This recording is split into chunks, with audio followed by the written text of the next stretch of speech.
Assalamualaikum warahmatullahi wabarakatuh.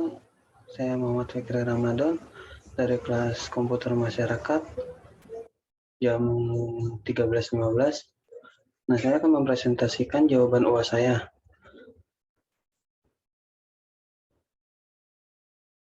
Nah, pertanyaan yang pertama yaitu sebutkan sifat dan jenis-jenis hak kekayaan intelektual. Jelaskan masing-masing.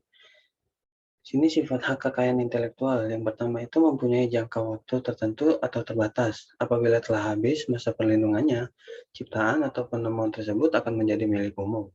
Tetapi ada pula yang setelah habis masa perlindungannya dapat diperpanjang lagi, misalnya hak merek.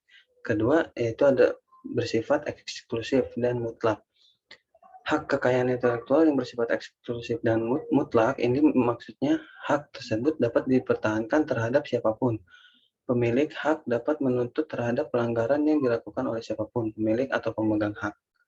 Kekayaan intelektual mempunyai suatu hak monopoli, yaitu pemilik atau pemegang hak dapat mempergunakan haknya dengan melarang siapapun tanpa persetujuan untuk membuat ciptaan atau temuan ataupun menggunakannya.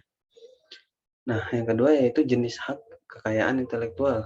Yang pertama ada hak cipta atau copyright. Hak cipta adalah hak khusus bagi pencipta maupun penerima hak untuk mengumumkan atau memperbanyak ciptaannya, maupun memberi izin untuk itu dengan tidak mengurangi pembatasan-pembatasan menurut peraturan perundang-undangan yang berlaku. Kedua, ada hak paten. Paten adalah hak khusus yang diberikan negara kepada penemu atau hasil penemuannya di bidang teknologi untuk lama waktu tertentu melaksanakan sendiri penemuannya tersebut atau memberikan persetujuan kepada orang lain untuk melaksanakannya. Ketiga itu ada hak merek. Hak merek adalah tanda yang berupa gambar, nama, kata, huruf-huruf, angka-angka, susunan warna, atau kombinasi dari unsur-unsur tersebut yang memiliki daya pembeda dan digunakan dalam kegiatan perdagangan barang dan jasa. Yang keempat ada hak pemegang rahasia dagang. Menggunakan sendiri rahasia dagang yang dimilikinya, memberikan lisensi kepada atau melarang pihak lain untuk menggunakan rahasia dagang atau mengungkapkan rahasia dagang itu kepada pihak ketiga untuk kepentingan yang bersifat komersial. Yang kelima ada desain industri. Nah, hak desain industri adalah suatu kreasi tentang bentuk, konfigurasi, atau komposisi garis, atau warna, atau garis dan warna, atau gabungan daripadanya yang berbentuk 3 atau 2 dimensi, yang memberikan kesan estetis, dan dapat diwujudkan dalam pola 3 atau 2 dimensi, serta dapat dipakai untuk menghasilkan suatu produk, barang, komoditas industri, atau kerajinan tangan. Yang terakhir yaitu ada perlindungan varietas tanaman atau plant variety. Hak perlindungan varietas tanaman atau disingkat PVT adalah hak yang diberikan kepada pemulia dan atau pemegang hak PVT untuk menggunakan sendiri varietas hasil pemuliaannya atau memberi persetujuan kepada orang atau badan hukum lain untuk menggunakannya selama waktu tertentu.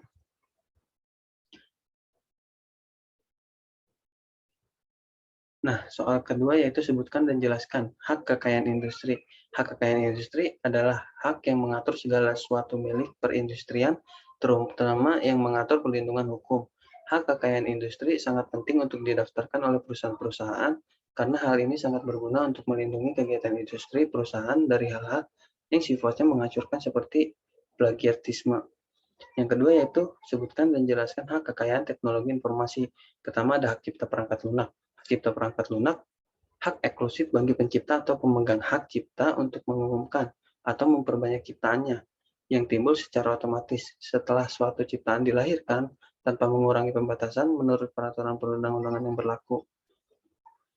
Yang kedua adalah Undang-Undang Hak Cipta. Undang-undang yang melindungi hak cipta seorang adalah Undang-Undang Nomor 19 Tahun 2002 yang terdiri atas 15 bab dan 78 pasal.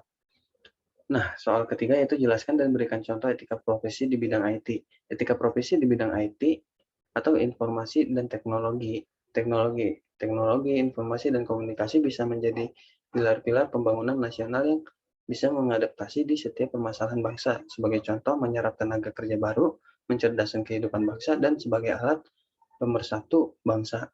Dalam mengaplikasikan ilmunya, menjalankan profesi IT bukan mudah dan bukan tidak sukar. Yang terpenting adalah kita mampu menempatkan diri pada posisi yang benar. Profesi IT dianggap orang lain adalah profesi khusus karena keahlian yang ia miliki, maka dari itu kita bisa menentukan, tapi dengan ikatan yang jelas. Nah, yang pertanyaan keempat, jelaskan pengertian dari masyarakat informasi.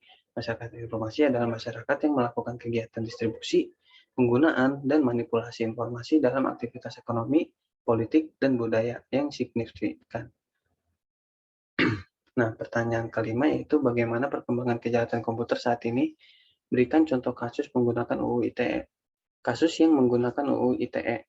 Penerapan UU ITE di Indonesia masih belum kuat dikarenakan terdapat hacker, seorang penyebar pornografi yang masih berkeliaran di Indonesia.